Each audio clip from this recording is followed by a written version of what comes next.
Kanitti mormani utuma jirani karaan baname Dofummaa cubbuutiin utuma jonjoofnuti jibaname Kanitti mormani utuma jirani karaan baname Dofummaa cubbuutiin utuma jonjoofnuti jibaname Wangeelli kuni daa'ika Dhaggeeffattootaaf hordoftoota Ooyiruu Miidiyaa nagaan Waaqayyoo bakka jirtan maratti isiniif haa ta'u. Har'a sagalee Waaqayyoo isiniif qabatee kan dhufee luba Gaaddisaa Xilaahun jedhama. Magaalaa Finfinnee irra jiraadha. Mata duree akkas jedhu irratti sagalee Waaqayyoo walii wajjin hirmaanna. Jireenya hiika qabu jiraachuu. Jireenya hiika qabu jiraachuu. Namni hundinuu jireenya hiika qabu jiraachuun barbaada. Jireenyi kan inni hiika kadhatu garuu yommuu kana barree deebii laannu dhabboloota ko. Innis maayin Waaqayyo akka nutti dubbatuuf kadhanna. Abbaa keenyaa gooftaa keenyaa yeroo nu laatte kanaaf galanni siif haa ta'u. Atiin dubbatta kan si dhaga'u yoo jiraate hafuurri qulqulluun hin dubbata jedhameera yaa gooftaa hafuura qulqulluu yeroo kana nutti dubbadhu sagalee kee nu barsiisi. Sagalee kee kanaan jireenya hiika jiraachuu qabu akka jiraannuuf ayyaana kee nuu baay'isi.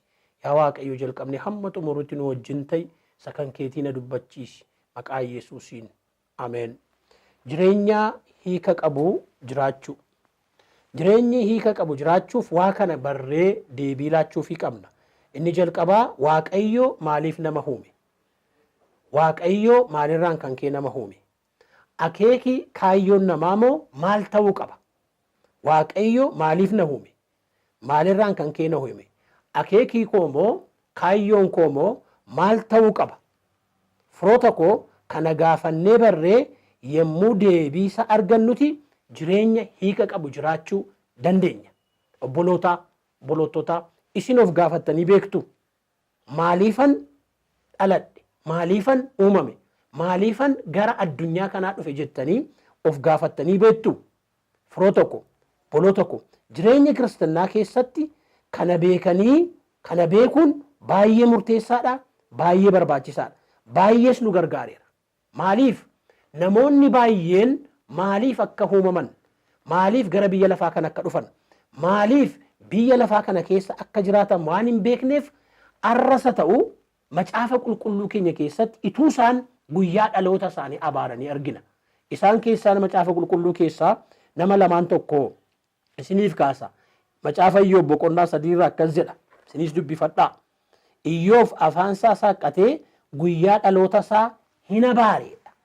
Guyyaa matti dhalateeti Iyyoob afaansaa saaqqatee abaare. Iyyoob dubbatee guyyaan itti dhaladhee haballeeffamu, guyyichumta balleeffamu.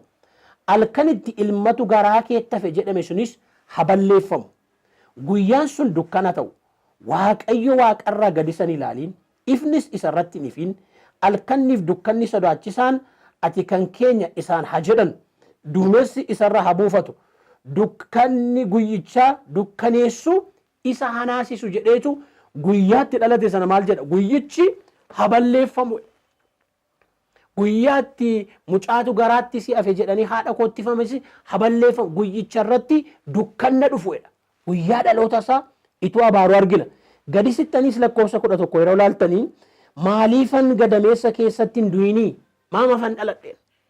Gadameessa keessaa yemmuun ba'esi maaliifan badduun ba'inii? Gudeedii haadha kootii maaliif na baatee? Armi ishee maaliifan hodhee? Silaayoona kana calluma jedhee nan ciisaa, rafees nan boqodhaa jedheetu gadameessa armeessaas gudeeda ishees arma ishees ituunni abaaruu argina. Namoonni baay'een egaa guyyaa dhaloota isaanii abaaraa kan deeman baay'eedha. Maaliifan dhaladhe? Maaliifan gara biyyaa dhafaa dhufe kun? Ituu namni hin dhalanne ta'e abaaruu irra darbanii kan uffannisan jiru, kan of ajjeesan jiru, waan garagaraa kan godhan jiru. Nama kana duwwaa miti. Ermiyaasiin isin ilaallamee macaafa raajii Ermiyaas boqonnaa 20 lakkoofsa 14 kaasee innis akkas jedha. Guyyaan itti dhaladhe habaaramaa ta'edha. Hin abaara guyyicha. Guyyaa haati koo itti na deesse hin eebbifamin nama gaddisiisa. Namni abbaa kootiin ilma godhatteetta jedhee misraachoo itti hime sunis abaaramaa ta'u. Namichimtiyyuu abbaa kootiin ilma godhatteetta jedhee itti hime suniyyuu inni iyyuu abaaramu guyyaa isaarra darbeeyyuu namni sun akkeedha. Namni sun akka mandaraa ishee Waaqayyo ho'a malee galagalchee haa ta'u. Ganama iyya dhaga'u guyyaa saafaas waci isatti ka'u. Waaqayyo gadameessaa dhakoo keessatti an ajjeeseeratuu ta'e silaa isheen iddoo awwaalaa naaf hin taati. Gadameessi ishees awwaala gadi fagoo anaaf hin ta'a ture. Inni rakkinaaf gidiraa arguudhaaf jedhee maaliifan gadameessaa dhakoo keessaa ba'ee barri koos maaliif yeelloodhaan fixaa ituma gadameessi haadha kootii iddoo awwaalchaa naaf ta'eera ta'e jedhaniitu guyyaa dhaloota isaanii itu abaaranii argina. Egaan jireenyi kiristaanaa yommuu jiraannu wanti hubachuun nuuf ta'u wanti guddaan tokko isa kanadha. Biyya lafaa kana keessa yeroo jiraannu wanti hubachuun nuuf ta'u irra deddeebi'ee isin hubachiisuu kana barbaadu isa kana. Maaliifan uumame? Maalirraan kan keen uumame? Akeeki koo moo kaayyoon koo moo maal ta'uu qaba? Kana beekneennaan biyya lafaa kana irratti jireenya hiika qabu jiraachuu dandeenya. Isa dura mee duraan dursee Waaqayyo maaliif nama uume isa jedhuun waa tokko kaasa. Waaqayyo maaliif nama uume? Maalirraan kan kee nama uume isa jedhu ituun hin lixiin dura waa'ee Waaqayyoon waa tokko dubbadha. Waaqayyo maaliif nama uume? Maalirraan kan kee nama uume isa jedhu ituun ilaaliin dura waa'ee Waaqayyoon waa tokko dubbadha. Waa'ee Waaqayyoo kanaa sammuu keenya ishee xinnoo kanaan ibsinee fixuu hin dandeenyu. Dandeettii keenya ishee xinnoo kanaan ibsinee fixuu hin dandeenyu. Waaqayyo ammuma nuuf galee lallabnu, ammuma nuuf galee faarfannu, ammuma nuuf galee raajnu, ammuma nuuf galee dubbannu kana duwwaa miti. Waaqayyo beekamuu irra darba. Galanni isaaf haa ta'u. Garuu ammuma nuuf galee, ammuma nuuf ifee mee waa'ee Waaqayyoo waa tokkoti olii wajjin ilaalla. Waaqayyoo kophaasaa Waaqayyoodha. Maqaan isaa eebbifamu. Waaqayyo kophaamasaa. Galanni isaaf haa ta'u. Waaqayyo eenyummaa isaatiin uumama irratti hin hundaa'u. Eenyummaa isaatiin uumamatti hin hirkatu Waaqayyo. Waaqayyo bara baraan kophaasaa ture, bara baraan kophaasaa jiraata, fuuldurattis akkasumattiin jiraata. Eenyummaan Waaqayyoo jiraachuun Waaqayyoo uumama irratti kan hundaa'u miti firoota ko. Waaqayyo utuu uumamni kun hin uumamin duras tureera. Arras jira. Bara baraan jiraata. Eenyummaan Waaqayyoo uumama irratti kan hundaa'u miti.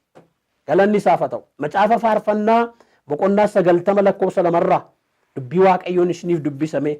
Eenyummaan Waaqayyoo uumama irratti kan hundaa'u miti. Akkas jedha. Galanni isaaf haa ta'u. Dubbii kana dubbifanna. Tulloonni ituu iddoo isaaniitti hin dhalatiin dhagaa sagalee Waaqayyoo kana. Laftiif guutummaan biyya lafaa ituu hin argamin bara baraa jalqabee amma bara baraatti ati Waaqayyoodha jedha. Galanni isaaf haa ta'u. Maqaan isaa eebbifamu. Akkas jedha. Tulloonni ituu iddoo isaaniitti hin dhalatiin tulloonni kun ituu hin argamin durayyuu laftiif guutummaan biyya lafaas ituu hin argamin durayyuu ati bara baraa kaastee amma bara baraatti Waaqayyoodha jedha. Kanaaf Waaqayyo uumamni ituu hin uumamin duras tureera Waaqayyo. Galanni isaaf haa ta'u. Uumamni ituu hin argamin duras tureera Waaqayyo. Arras jira Waaqayyo. Waaqayyo eenyummaa isaatiin waaqummaa isaatiin uumama irratti hin hundaa'u. Museedhaa fi kun galeera. Kanaaf akkeedhe Museen gaafa Waaqayyoo itti mul'ate seera ba'uu keessaa boqonnaa 3 lakkoofsa 14-15 irraa dubbii Waaqayyoo hin mi'a 14-15 irraa akkas jedhe. Waaqayyo deebisee Museedhaan Museen akkeedhe gaafate. Museen yommus Waaqayyoon ani saba Israa'el bira dhaqee Waaqayyo isa kan abboota keessanitti isin arge yommuun isaaniin jedhu isaan immoo maqaan isaa eenyu jedhanii na gaafatu. Ani immoo isaaniin eenyu jedhu ree jedhe. Maqaan kee jedhe Waaqayyoon. Saba kanatti na erguu barbaadde maqaan isaa eenyu jedhanii yoo na gaafatan eenyu jedhu jennaan Waaqayyo akkas jedhee deebiseef. Haaleluyyaa. Galanni isaaf haa ta'u. Waaqayyo deebisee Museedhaan an isa jiraataadha. Ati immoo saba Israa'eliin inni jiraataan isinitti na ergeeran jetta. Bara hundumaa maqaan koo isa kana dhaloota hundumaa keessattis kanumaanani yaadatamaa jedhe Waaqayyo. Eenyu jedhu maqaan kennaan akkas jedheen an isa jiraataadha. Waaqayyo uumamni jiraates uumamni dhibes jiraataadha. Maqaan koo arras baroota dhufu keessattis kan inni ittiin beekamu isa kana jedhe. Waaqayyo isa jiraataatu isinitti na erge jedhii jedhe. Waaqayyo jiraataadha. Qofaasayyuu jiraataadha Waaqayyo. Uumamni hin jiraatinis Waaqayyo jiraataadha. Waa'een bara baraan jiraachuun Waaqayyo fuuldurattis dudduubattis Waaqayyo jiraataadha. Galanni isaaf haa ta'u. Gara fuulduraattis gara dudduubaattis Waaqayyo baroota dura tureera. Bara baraan hin jiraata. Bara baraan kan ture isumadha. Barri jiraachuun Waaqayyo eenyuyyuu beekuu hin danda'u. Waaqayyo Waaqa bara baraati. Waaqayyo yeroo inni ittiin turre hin jiru. Jiraachuu dhiisuus hin danda'u. Yeroo hundumaa jira Waaqayyo. Qaansaa eebbifamu. Yeroo inni ittiin turre hin jiru. Yeroo jiraachuu dhiisuu hin danda'u. Waaqayyo yeroo hundumaa jira Waaqayyo. Akkeedha waa'ee Waaqayyoon jalqaba waa muraasa isinitti himuuf jedheen. Macaafa faarfannaa 55 lakkoofsa 19 dubbaarraa Waaqayyo jiraata akka ta'e dubbata. Macaafa faarfannaa 55 lakkoofsa 19 irraa dubbii Waaqayyoo isiniifan dubbisa. Dubbii Waaqayyoon mirkaneessaa deemuun gaariidha. Waaqayyo inni durii jalqabee teessoo irra jiru kana hin dhaga'a. Sababi isaan yaada garaa isaanii geeddarachuu didanii isa sodaachuu dhiisaniifis gad isaan hin deebisa. Waaqayyo inni durii jalqabee teessoo irra jiru. Yoomii jalqabee? Durii jalqabee. Bara baraa kaasee Waaqayyo teessoo masaarra jira. Galanni isaaf haa ta'u. Ittan dabalamee macaafa faarfannaa 93 Waaqayyo bara baraan jiraataadha. Maqaan isaa haa eebbifamu. Faarfannaa 93 lakkoofsa 2 gubbaarraa akkas jedha. Teessoon kee durii jalqabee jabaateen dhaabata. Ati bara durii jalqabdee jirtaa jedha. Jira Waaqayyo. Teessoon kee durii jalqabee jabaateen dhaabata. Ati bara durii jalqabdee jirta. Waaqayyo bara baraa kaasee ture, bara baraa kaasee jira, bara baraa kaaseetu jiraata Waaqayyo. Waaqayyo bara inni ittiin turre hin jiru. Waaqayyo bara hundumaa hin jiraata. Uumamni yoo hin jiraannes Waaqayyo waaqayyummaa isaatiin hin jiraata. Uumamni yoo hin jiraannes Waaqayyo waaqayyummaa isaatiin hin jiraata. Firoota koo eenyummaan Waaqayyoo gaa uumama irratti kan hundaa'e miti. Uumama irratti kan hirkate miti. Uumama irratti kan dhaabate miti. Uumamnis jiraatus dhibus Waaqayyoon bara baraan ture, bara baraan jira, bara baraan jiraata. Waa'ee Waaqayyo amma kan eegan isinitti mee booddee Waaqayyo kophaasaa jiraachuu hin danda'a ergatee bara baraanis ture ergatee egaa Waaqayyo maalirraan kan kee nama uumere? Maalirraan kan kee uumama uumere? Maaliif uume Waaqayyo? Maalirraan kan kee bara baraanoo tureera, bara baraanoo jira, bara baraanoo jiraata. Maalirraan kan kee Waaqayyo uumama uume? Waaqayyo yeroo ofii isaatiitti fedha isaatiin jaalala isaatiin uumama hundumaa nama uume Waaqayyo. Galanni isaaf haa ta'u. Eenyuyyuu isa hin dirqisiifne, eenyuyyuu isa hin ajajne, eenyuyyuu isa hin abboomne yerooma ofii isaatiitti fedha isaatiin jaalala isaarraan kan ka'eeti Waaqayyo uumama kana uume nama uume. Galanni isaaf haa ta'u. Wangeelata akkas jedha. Maqaan isaa eebbifamu. Yerooma fedha isaatiitti uume Waaqayyo. Mul'ata Yohaannis boqonnaa 4 lakkoofsa 8 kaasee waan warri waaqarraa jedhan walii wajjin dubbifanname. Maalirraan kan kee nama uume ree Waaqayyo? Bara baraanoo ture, bara baraanoo jiraata. Akkas jedha lakkoofsa 8 kaasee tokkoon uumama lubbuu qabanii arfan kanaa moo baallee ja'a qabu turan. Ija isaanii keessaaf duubaan naannee waliin ga'a.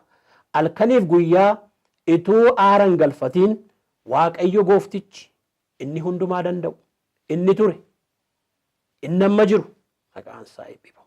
Inni dhufuuf jiru qulqulluudha. qulqulluudha jedhanii hin faarfatu. Uumamni lubbuu qabu keessaa inni teessoo irra taa'e isa barbaraan jiraatu sanaaf guddinni ulfinni galatan dhiyeessu. Yeroo sanattis maanguddoonni 24 isa teessoo irra taa'ee isa barbaraan jiraatu sanaaf gombifamanii sagadu. Gonfoon isaanis teessicha duratti gatanii hin faarfatu. Yommus ati waan hundumaa waan uumteef isaan jaalala keetiin waan uumamaniif waan jiraataniifis gooftaa keenyaa waaqayyo keenyaa guddinni ulfinni aangoon fudhachuun siifin ta'a jedhu jedha. Maal jedhaa? Ati waan hundumaa waan uumteef isaanis jaalala keetiin waan uumamaniif. Maalirraan kan ka'e nama uume waaqayyo? Maalirraan kan ka'e uumama uume waaqayyo yoo jenne egaa waaqayyo ni kophaa ture, kophaa jiraatu, kophaa bara baraan jiraatu. Jaalala isaarraan kan ka'eti uume. Uumamuun keenya, uumamuun kee jaalalumaa waaqayyooti. Egaan firoota ko sababi uumamuu keenyaa dhalachuu keenyaa fedhuma waaqayyooti. Fedhuma waaqayyooti biyya lafaa kana dhufuun kee boleettii ko boleessa ko firoota ko. Jaalaluma waaqayyooti. Waaqayyomatu barbaade. Jaallateema fedheema barbaadee si uume waaqayyo. Egaan waaqayyo maaliif na uumere? Waaqayyo maaliif nu uumere? Waaqayyo nama ulfina isaatiif uummate. Isa kanas naa qaban. Maaliif nu uume waaqayyo? Ulfina isaatiif. Hojii harka isaatti gammaduudhaaf nu uummate waaqayyo. Maqaan isaa eebbifamu. Ulfina waaqayyoof uumamte ati. Ulfina waaqayyoof hin uumamne. Ulfina waaqayyoof uumamne nutti gammaduudhaaf nu uume waaqayyo. Akkas jedha Isaayaas 43 lakkoofsa 7 gubbaarraa. Kun wangeela, kun macaafa qulqulluudha. Yaada koo miti kun. Akkeedha waaqayyo. Isaayaas 43 lakkoofsa 1 gubbaarraa. Maaliifan uumame yaa nama jettu, boleessa boleettii jettu, akkas jedha waaqayyo. Saba kanaa ulfina keetiif uummachuun koo akka inni na galateeffatuuf ture. Akkasiin jedhama waaqayyo. Ulfinuma koofan si uummadhe. Galatuma koofan si uummadhe. Waaqayyo maaliif nama uume? Ulfinuma isaaf uummate waaqayyo. Galata isaaf uummate waaqayyo. Waaqayyo jalqaba nama ulfina isaaf uummate. Waaqayyo nama jalqabaa ulfina isaaf uummate. Namni inni jalqabaa garuu ulfina waaqayyoo kanaaf jiraachuu hin dandeenye. Namoonni warri jalqabaa garuu Addaamiif Hawaan ulfina waaqayyoo kanaaf jiraachuu hin dandeenye. Waan uumamaniif kanaaf jiraachuu hin dandeenye. Keedhaa Roomee boqonnaa 3 lakkoofsa 23 gubbaarraa dubbii waaqayyoo hundinuu yakkaniiru ulfinni waaqayyoos isaanitti hirrateera. Hundinuu yakkaniiru ulfinni waaqayyoo isaanitti hirrateera. Egaa waaqayyoo obboloota ko arra garuu karaa Kiristoos Yesuus kan inni nu fo'ateef gara ulfina kanaatti akka nu hin deebinu barbaada waaqayyo. warra beektota jalaa gannoo gateen warra wallaalotti kan mul'ate humna meeqaan ultuu kaamsanii kunoo ba'eera humnaaf ibiddanii balbala olii nu banee jira namni Yesuusin ala ofii jora illaabsina dhugicha illaabsina illaabsina dhugicha illaabsina illaabsina dhugicha illaabsina illaabsina Yesuusin Kiristoos Yesuus kan inni nu fo'ateef kan inni waamicha nu godheef isa kanaaf mee isa nan dubbisa akkasidha Efesoon boqonnaa 1 lakkoofsa 11-12 gubbaarraa waan waaqayyo nu uumeefan dubbachaa jira. Waan waaqayyo gara biyya lafaa kana nu fide gara addunyaa kanaa nu fideefan dubbachaa jira. Inni jalqabaa akkas jedha waaqayyo wanti hundinuu akka akeeka isaatiif akka fedha isaatti akka ta'u hin godhe waan hundumaa. Nus immoo akka inni yaadee qopheessee of duraa qabutti karaa Kiristoos fo'amneerra. Maaliif fo'amne? Nuyi warri duraan dursee Kiristoosiin abdii godhanne ulfina isaatiif galata akka taanuuf nu fo'ate. Haleluuyaa. Maaliif nu fo'ate waaqayyo? ulfina isaatiif galata akka taanuuf nu fo'ate Waaqayyo. Karaa Kiristoos Yesuus kan itti filatamteef, kan hin filatameef, kan hin filatamneef maaliif beektu ulfina isaatiif galata akka taanuuf. Waaqayyo nama ulfina isaaf uumate. Ulfina Waaqayyoof uumamte ati. Ulfina isaa akka mul'istuuf, ulfina isaa mul'ifne akka jiraannuuf uumamne kun sagalee Waaqayyooti. Tan dabala dubbii Waaqayyoo. Dubbii Waaqayyoodha waa cimsaa deemuun gaariidha. Roomee 11:36 wanta hundumaa Waaqayyootu uume. Wanti hundumtuu isumaan hin jiraata. Hundumtuu isaaf hin jiraata. Bara baraaf isaaf galanni haa ta'u. Ameen. Waan hundumaa Waaqayyootu uume. Wanti hundumtuu isaan jiraata. Isaaf jiraata. Maaliif nu uume Waaqayyo? Ulfina isaatiif galata akka taanuuf nu uume. Maaliif waamamne? Maaliif fo'amne? Karaa Kiristoos Yesuus. Maaliif waamamte? Maaliif fo'amte? Maaliif waamamne? Maaliif fo'amne?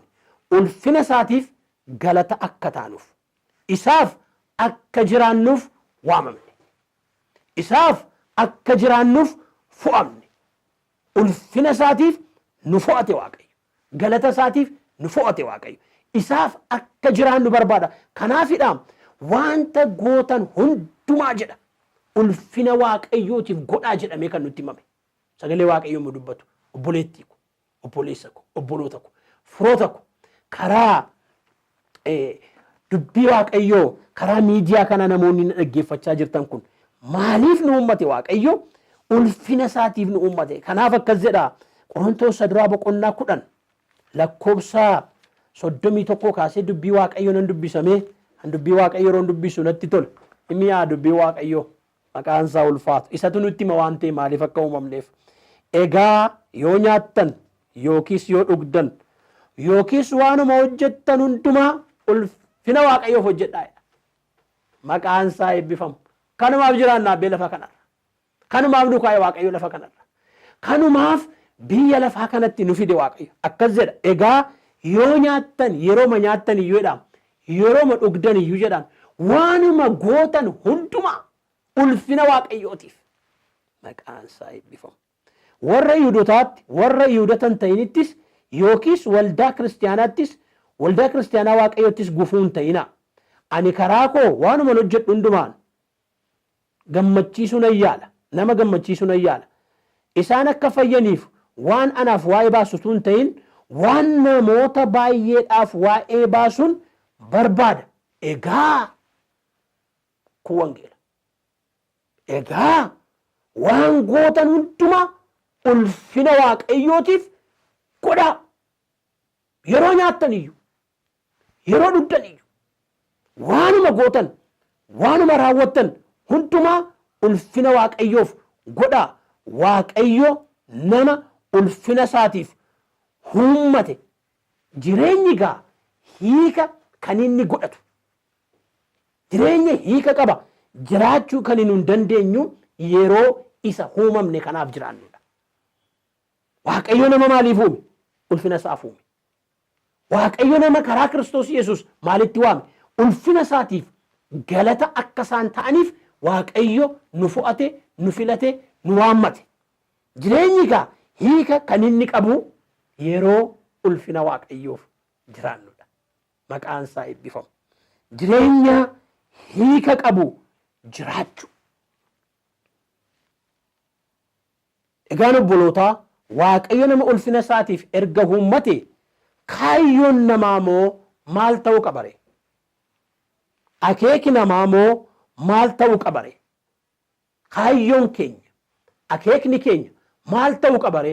Erga Waaqayyo dubbii Waaqayyo irraa barannee irra gaam erga Waaqayyo ulfina isaaf nu uummate erga Waaqayyo ulfina isaaf gara biyya lafaa kana nu fide erga Waaqayyo ulfina isaaf nu uummate erga ta'e kaayyoon keenya akeeki keenya maal ta'uu qaba?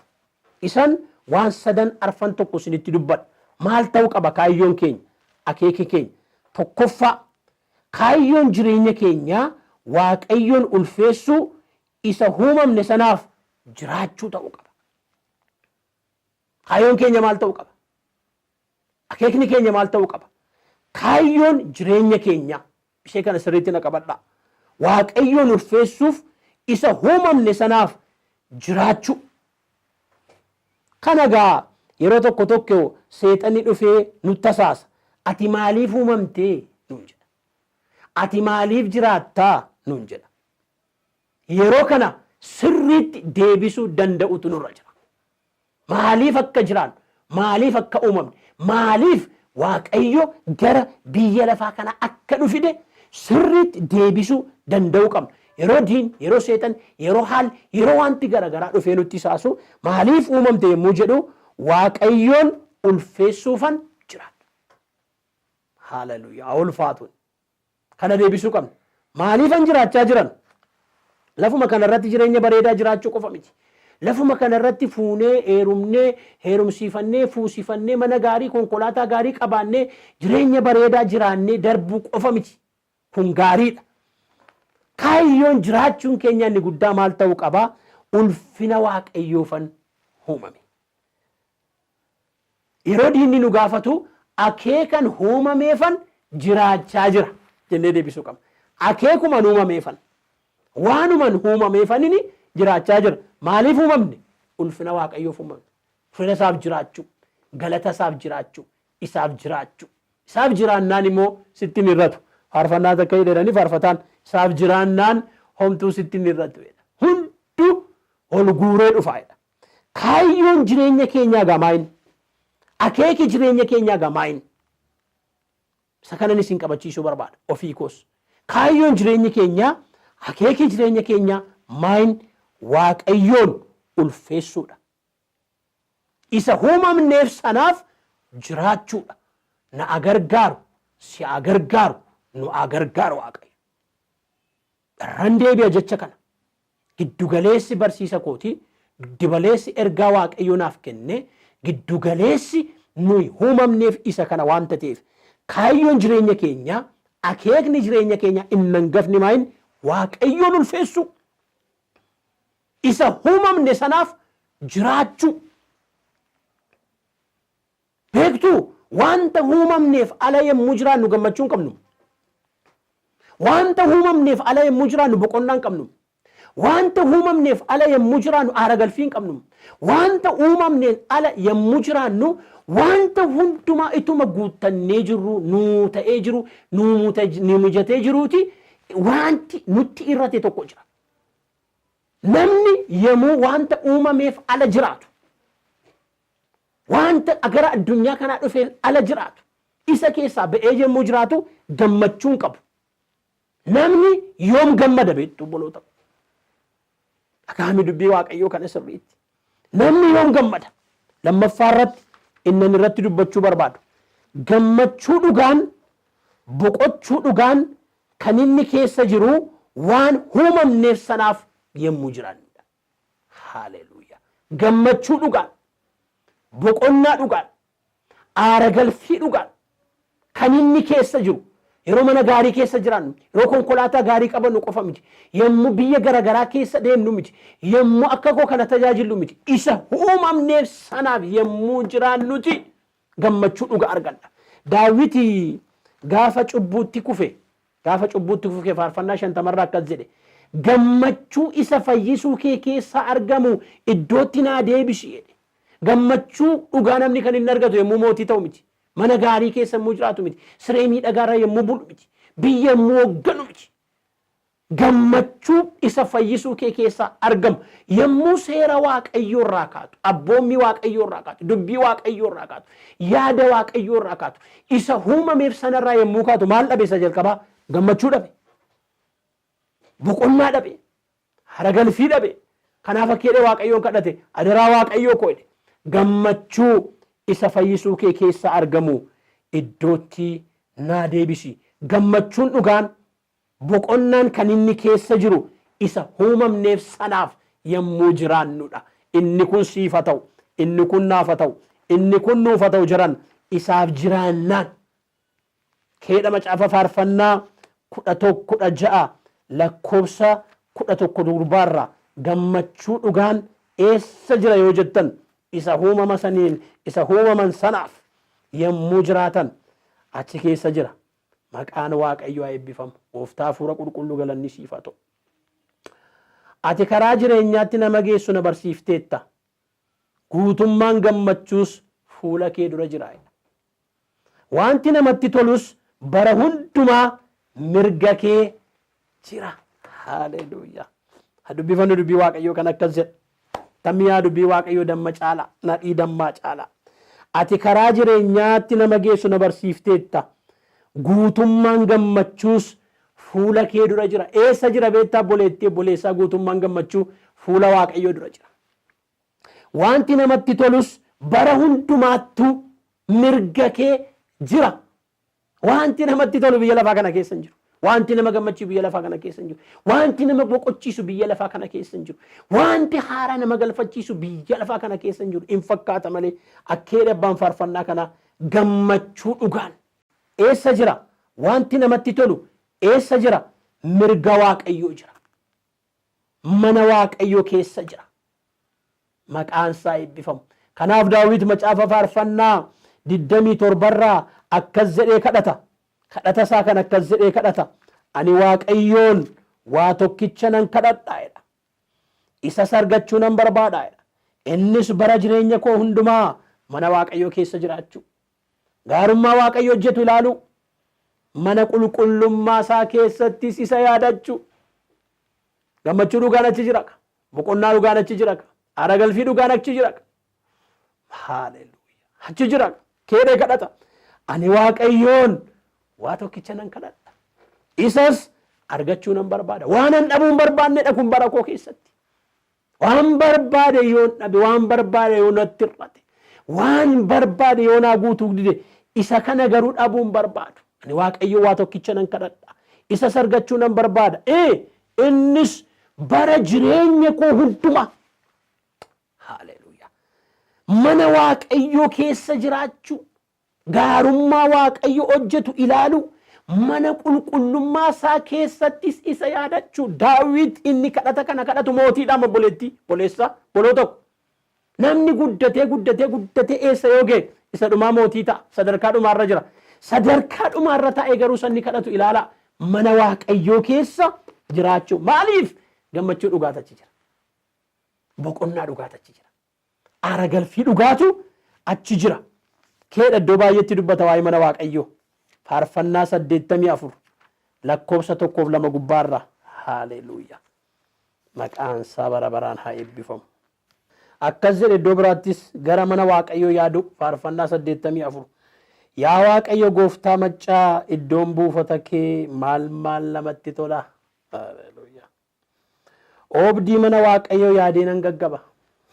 Lubbuun koo oobdii mana Waaqayyoo yaaddeen gaggabdi.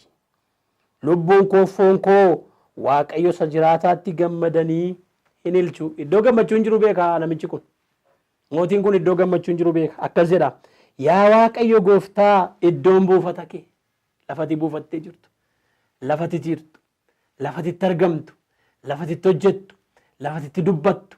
Attam namatti tolaa. Iddoomatti buufattee jirtu. Jedhee akkas jedha. Lubbuun koo oobdii mana Waaqayyoo yaaddee gaggabdi. Oobdii masaa yaaddee gaggabdi. Lubbuun koo foon koo Waaqayyo isa jiraataatti gammadanii ililchu. Gammachuun dhugaa Waaqayyoon ulfeessuu keessa jira jiru. Waaqayyoon kabajuu jiru keessa jira jiru.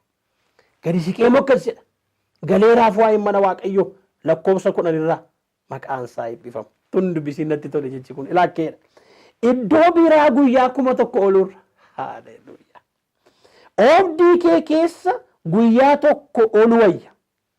Godoota jallinaa keessa taa'u koorra balbala mana Waaqayyoo kootii dura ijaajjuu nan fo'adha.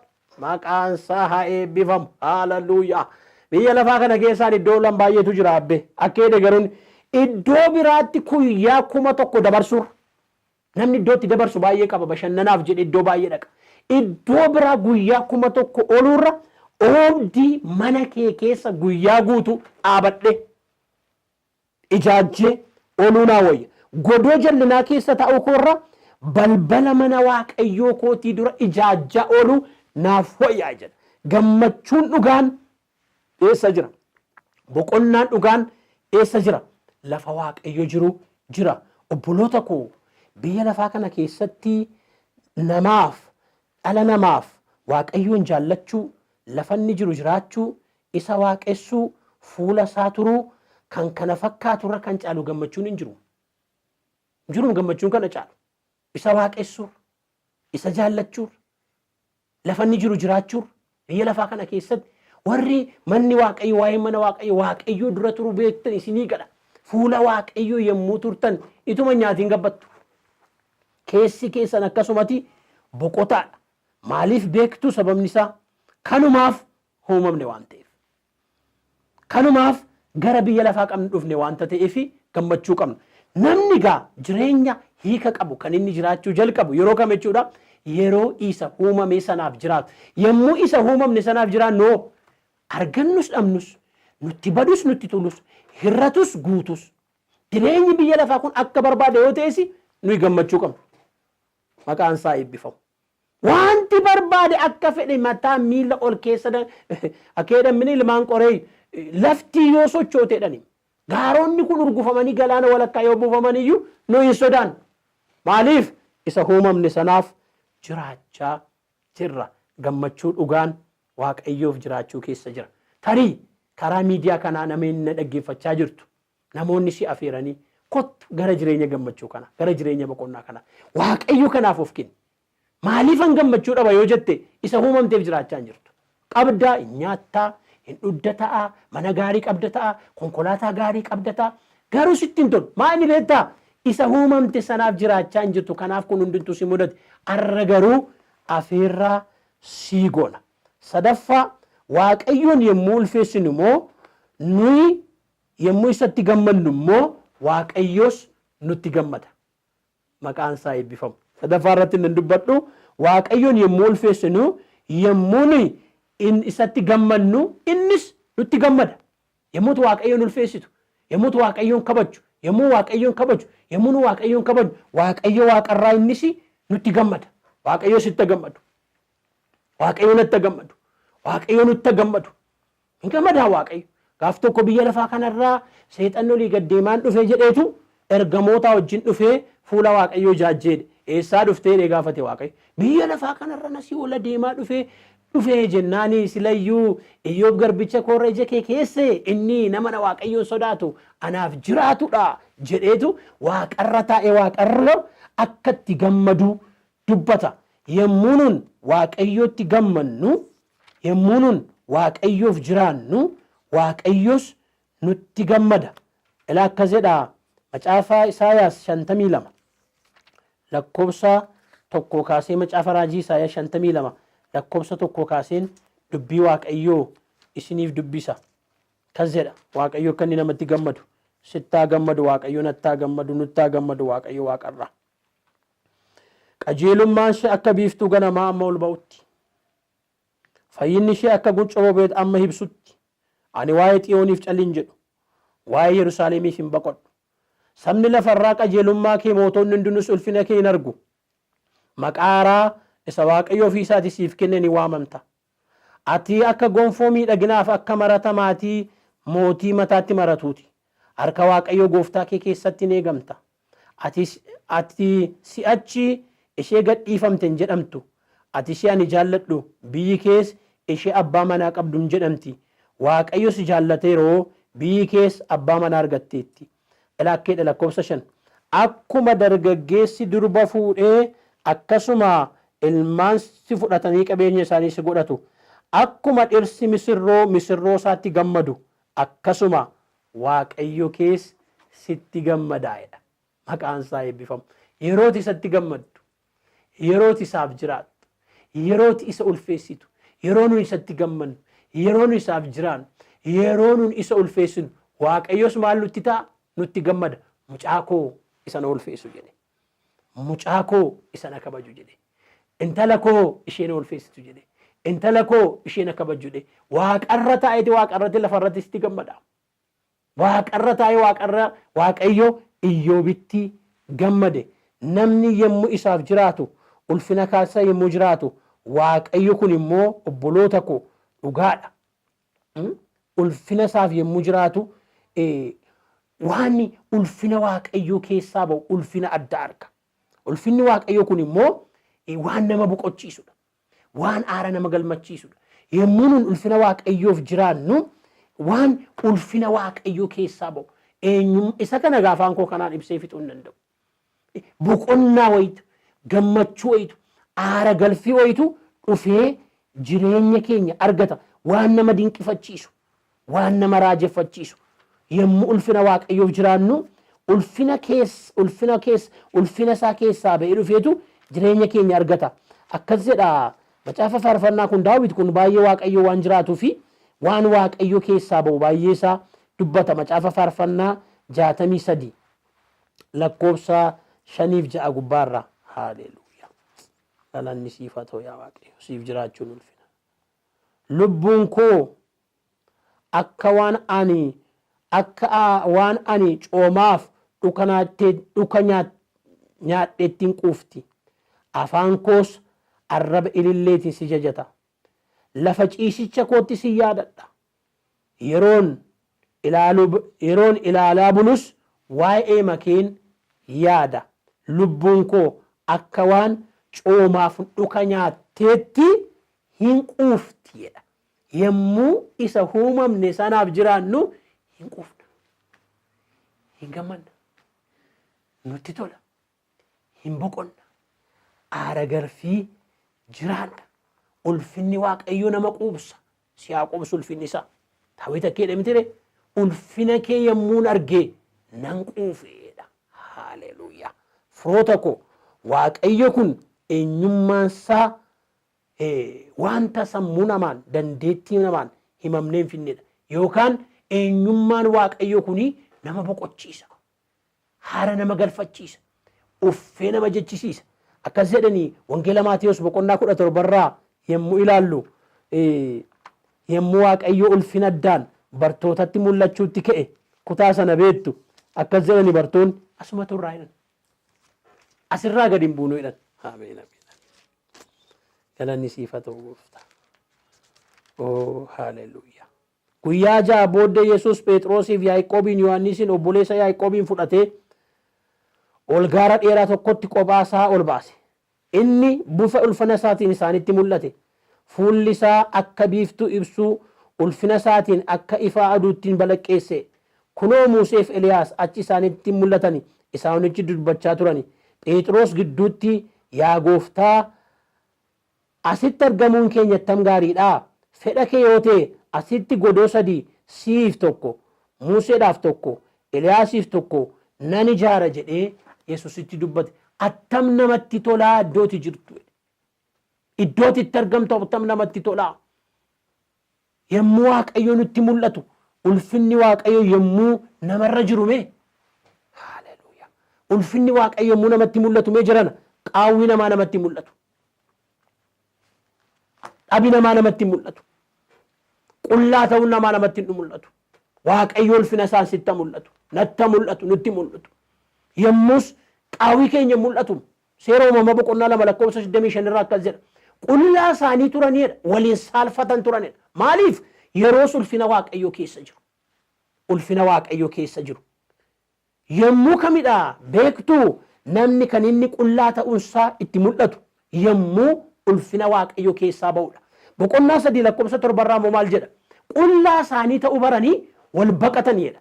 Yommuu yaada waaqayyoo keessaa baanu, isa uumamneef keessaa yommuu baanu, qullaa ta'uu keenyatu nutti mul'ata. Yommuu ulfina waaqayyoo keessa jiraannu garuu wanti tokkoyyuu nutti hin dhaga'amu.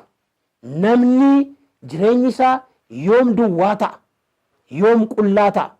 Yommuu isa uumameef sana jiraachuu dhiisu namni duwwummaan qullaa ta'uun itti dhaga'ama.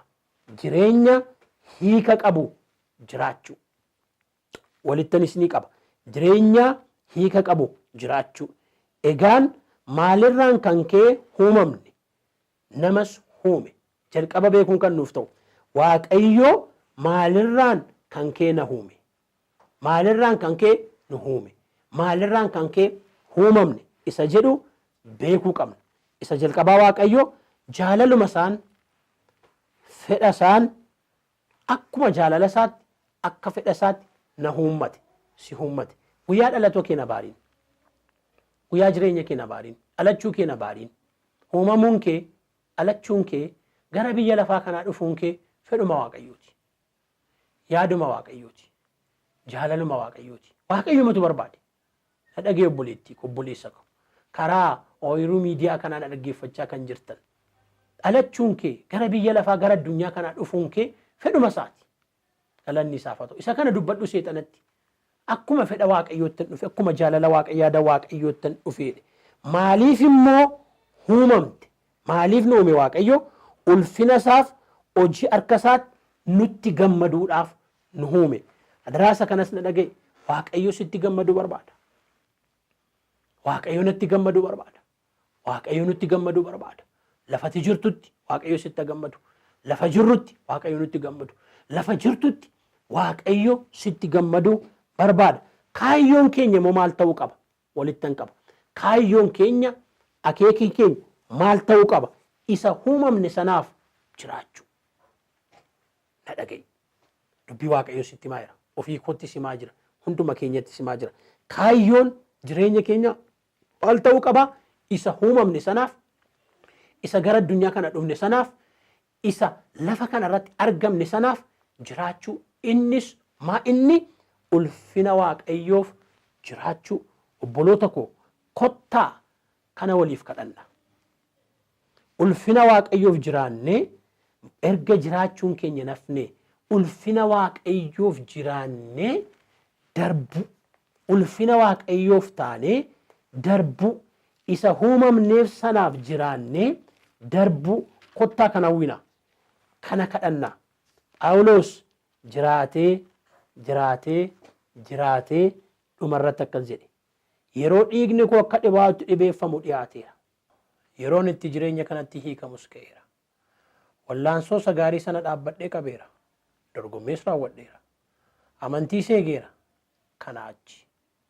kana achis gonfoon qajeelummaa naaf kaa'amee jira goofticha abbaan firdii inni qajeelaan guyyaa sanatti gonficha anaaf hin kenna maqaan isaa eebbifamu ana duwwaaf itoo hin ta'in warra deebi'ee mul'inatti dhufuusaa jaallatan hundumaafis hin kenna jedhe Phaawulos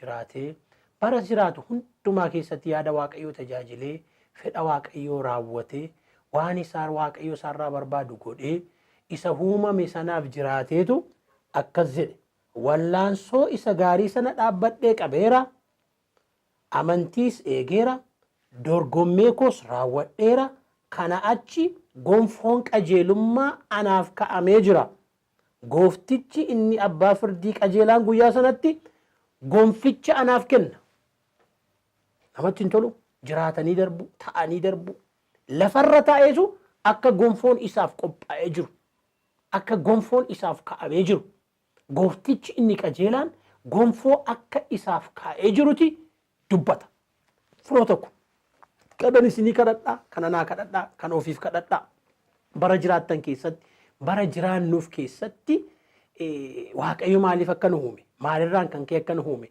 akeekni uumamuu keenyaa immoo maal akka ta'e dubbii waaqayyoo irraa barreerra waan ta'eef isa uumamne sanaaf jiraannee darbu isa gara addunyaa kana dhufne sanaaf jiraannee darbuun keenya nafu karaa sanas haa ta'u karaa kanaas haa ta'u karaa kamiyyuu haa ta'u biyya lafaa kana keessa darbuun keenya bara si'anaa immoo du'iyyuu baay'ee salphatteetti du'i baay'ee salphatteetti yeroo itti kunoo dhukkubii addunyaatti dhufe kuni namoota miliyooniin xaragee deemaa jirudha biyya keenya keessa jiru kana keessaa rasaasaan siyaasaan yeroo itti namni du'aa jirudha balaan konkolaataan waa baay'eedhaan namni akka tasaa yeroo itti darbaa jirudha yeroo itti darbinu yeroo itti deemnu hin beeknu kottaa amma jiraannutti isa uumamne sanaaf jiraannee darbuu hawwina isa uumamne sanaaf jiraannee darbuu kadhanna isa uumamne sanaaf jiraannee dhumarra geenya akka Phaawulos kana booddee gonfoo jirana dura kana booddee ulfina jirana dura kana booddee waan naaf qophaa'ee jiruti jira jennee dhumni keenya bareeda akka ta'uuf xumuri keenya bareeda akka ta'uuf waaqayyoon waliif kadhannaa daqiiqaa muraasa waaqayyoon kadhannaa isinis kadhadhaa isa uumamneef sanaaf jiraannee akka darbinuuf waaqayyo hunduma keenya nu haa gargaaru. Haa kadhannume. Haalleluuyaa. Kadhadhu obboleettii, kadhadhu obboleessaa, kadhadhu obboloota koo kadhadhaa. Waaqayyo inni kadhadhaa nuun jedhe nu dhaga'a waan ta'eef. Yaa waaqayyo abbaa keenya, abbaa gooftaa keenya Yesuus Kiristoos. Abbaa gaarummaadhaaf arjummaadhaaf guutuu. Abbaa barri jireenya kee dhuma hin qabne. Yaa waaqayyo gooftaa keenya yeroo kana si galateeffanna. Maqaa gooftaa keenyaa Yesuus Kiristoosiin galanni siif haa ta'u. Ati waaqayyoodha kan turte, kan jirtu, darbitees bara baraan jiraattu. Barri jireenya kee dhuma kan hin qabne, alfaaf omeegaa, jalqabaaf dhuma waan hundumaa kan taate. Nus yaa waaqayyo maanguddoota 20 arfone sanatti dabalamnee isa qalame hoolichaaf, isa teessoo isaarra jiru sanaaf ulfinna ta'enna, guddinna ta'enna, oqobaana ta'enna, kabaja ta'enna, sagada ta'enna. Siif ta'a yaa waaqayyo, galanni siif haa ta'u, ulfinni siif haa ta'u, kabaji siif haa ta'u. Maqaan kee irra waaqaaf irra lafaatti haa eebbifamu. Ati waaqayyoodha. Ati kophaa kee waaqayyoodha. Hin geeddaramtu ati. Hin jijjiiramtu ati. Ati suma sana isa turtedhati. Isa jirtudhati. Isa darbitee bara baraan jiraattudhati. Barri jireenya kee dhuma hin qabdu yaa waaqayyo. Bara baraa kaastee turte. Bara baraa kaastee jirta. Bara baraa kaaftee jiraatta. Ati waaqa bara baraati. Museedhaan akkas jette. Dhaloota dhufee darbu keessatti maqaan koo kanaan beekamaa jette. Ani waaqayyo isa jiraataadha jette. Jiraataadhaati. Jiraataadhaati yaa waaqayyo. Jiraataan jiru moo si galateeffata. Warri jiraanne har'a geenye kun galata siif laanna. Maqaa Yesuus Kiristoosiin galanni siif haa ta'u. Uumamuun koo, uumamuun obboleettii kanaa, uumamuun obboleessa kanaa gara biyya lafaa gara addunyaa kanaa dhufuun keenya fedhuma keeti. Yaaduma keeti. Jaalaluma keeti. Yaa waaqayyo situ jaallatee fedhee barbaadee gara addunyaa kanaa nu fide. Dhalachuu makoofsi haa galatu. Jiraachuu makoofsi haa galatu. Obboleettiin kun yaa waaqayyo jiraachuu isheef yaa waaqayyo jireenyi nyaatarra caala. Dhagni uffatarra caala. Yaa waaqayyo jiraachuu keenyatu caala. Nu jiraachiftee arraan nu geesse maqaan kee haa eebbifamu. Arrammoo maaliif akkan isin uummadhe baraa'etti. Maaliif gara biyya lafaa kan akkan isin fidadhe baraa'etti. Maaliif addunyaa haalleluuyaa. Addunyaa kana keessa akka jirtan baraanuun jette. Ulfina keef nu uummatte waaqayyo. Ulfina keef galata keef nu uummatte. Ofii koof sin kadha. Boloota kanaaf sin kadha. Boloota kanaaf sin kadhadha. Namoota yaa waaqayyo karaa miidiyaa kanaa dubbii kee kana dhaga'aa jiraniif sin kadhadha. Kadhadhaan argattu. Barbaadaan argattu. Kadhadhaa siniif hin kennama. Balbala rukutaa siniif hin banamaa jette. Sin kadhadha. Maqaa Yesuus Kiristoosiin isa uumamneef sanaaf jiraannaa nu gargaari. Isa uumamne sanaaf jiraanna. Isa uumamne sanaaf jiraanna. Maqaa Yesuus Kiristoosiin ayyaanni kee nu haa gargaaru. Akka Phaawulos nus kaachuu koo raawwadheera. Amantii eegeera. Kana booddee waaqayyo isa abbaa firdii qajeelaa biraa gonfoo qajeelummaatu naaf ka'amee jira akkuma inni jedhe. Yaa waaqayyo dhumarra geenyee sii jiraanne. Siif jiraanne. Isa uumamne sanaaf jiraanne. Dhumarra geenyee anaafis gonfootu jira. Anaafis mo'ichatu jira. Anaafis ulfinatu jira. Ana duras jireenyatu jira jechuu akka dandeenyuuf nu gargaari. Yaa waaqayyo obboleessa kana gargaari. Yaa waaqayyo obboleettii kana gargaari. Yaa waaqayyo firoota koo kana gargaari. Hunduma keenya nu gargaari. Siif jiraannee darbinaa ayyaana kee nu baay'isi. Gidduutti namoonni karaa TV Oriyu miidiyaa kanaa nu dhaggeeffachaa jirtan tarii hiriyoonni keessan namoonni isinitti siqan isin afeeranii viidiyoo kana isin biraan gangaan dhaggeeffachaa kan jirtan gooftaa kan hin qabne yoo jiraattan maaliif an uumame jettanii bara dhaloota keessanii abaaraa of abaaraa kan jirtan yoo jiraattanii gooftaa jireenyaa kanatti harka keessan kennadha. Waamicha isiniif goona. Gooftaa jireenyaa kanatti lafuma jirtutti obboleessiku. Lafuma jirtutti obboleessaku. Gooftaa kanatti harka kee kennadhu. Namichi inni gooftaa biratti fannifame suni arruma anaa wajjiniini jannata seentaa jedhe. Waan biraan jenne na yaadadhu jedhe. Mootummaa keetti na yaadadhu yemmuu inni jedhu arruma anaa wajjin jannata seentaa jedhe. Iddooma jirtutti harka keef garaa kee waaqayyootti kenni ammuma isaa wajjin jireenya argatta waan ta'eef. Yaa waaqayyo namoota harka isaaniif garaa isaanii gara keetti kennatan kanaaf sin kadhadhaa. Maqaa Yesuus Kiristoosiin cubbuu isaaniif dhiisi. Yakka isaaniif dhiisi. Irra daddarba isaaniif dhiisi. Yaa gooftaa namoonni kun siin gooftaa jireenya isaanii godhatanii arraa kaasanii jireenya hiika qabu jiraachuu akka danda'aniif ati isaan gargaari. Jireenya isa uumamaniif sana jiraachuu akka danda'aniif ati isaan gargaari. Gammachuu isa fayyisuu kee keessaa argamu waddootti deebisan yeroo kanaa kaasanii hagammadan. Gooftaa ulfaadhu, Waaqayyo ulfaadhu, yeroo siif jiraannu nutti gammadda. Yaa Waaqayyo ulfina kee nu qubsita. Yaa Gooftaa si kadhannaa ulfina kee nu qubsi. Gammachuu waaqarraan nu qubsi. Sagalee kee waan nutti dubbatteef galanni siif haa ta'u. Warra dubbii kee kanaaf deebii kennan akka dubbii kee kanatti jiraatanii darban akka taanuuf ayyaana kee nu baay'isi. Hingootaa eebbifame. Egaa ani luba akka lubaatti immoo eebba isa dhumaan isin eebbisaa. Garaa keessaniif harka keessan gara Waaqayyoo keessaniitti ol kaasaa eebbasaa fudhadhaa. Waaqayyoo si haa eebbisu, si haa eegu. Waaqayyoo fuula isaa siif ibsu sitti haa araaramu. Waaqayyoo lafati jirtutti nagaasaa siif haa laatu. Maqaa Waaqayyoo kan Abbaatti, kan Ilmaa, kan Hafuura Qulqulluu Waaqayyo tokkoon ameen. Eebbifamaa, eebbaaf ta'a. Waaqayyo isin wajjin haa ta'u. Ulfaadhu.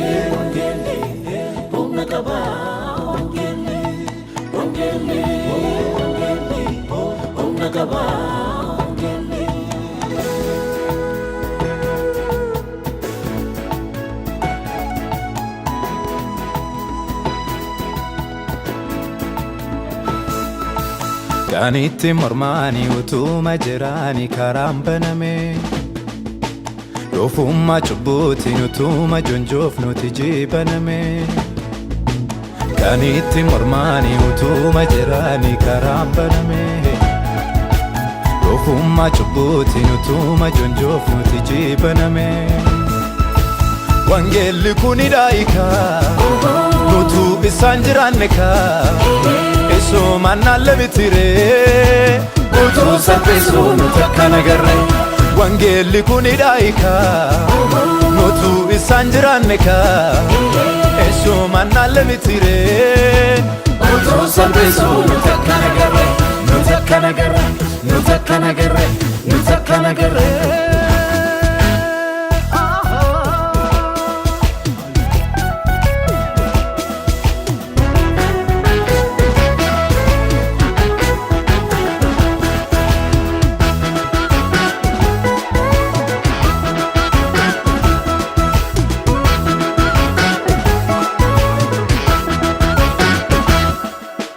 Ergaa qabna ergichi wangeeladha. Fooniif lubbuu wal takkaa fayyisuudha. Warra beektota jalaa kan noogate nu warra wallaalotti kan mul'ate. Humna meeqaan uytuu kaamsanii kunoo ba'eera humnaaf ibiddanii. Balbala olii nu banee jira namni Yesuusin ala ofii joora. Illaabsina dhugicha illaabsina, illaabsina dhugicha illaabsina. Illaabsina dhugicha illaabsina, illaabsina Yesuusin illaabsina.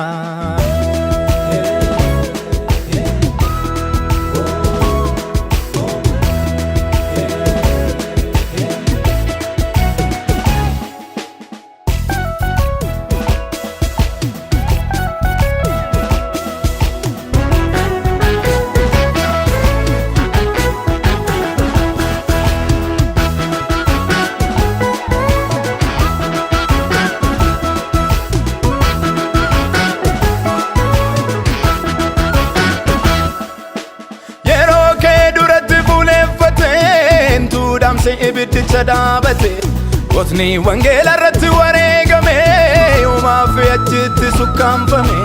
Aangoo du'aa duratti kan dhaabatu warri isatti amanan isa eeggatu. Kunoo nu baasee ragaa du'aa jalaa jooraan isatti hirkateet baduu oola. Har'aas jira lubichi kakuu haaraa bantuun hundumaa harka isaatti baatee jira. Warra kan isaa eenyuufaan yellaasisee araara isaa mirga isaa nu dhaalchisee.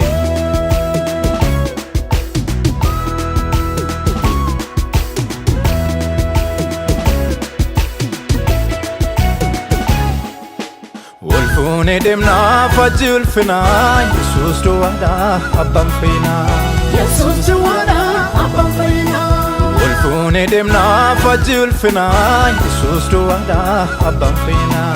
Yesuus duwwaadhaa abbaan fayyinaa.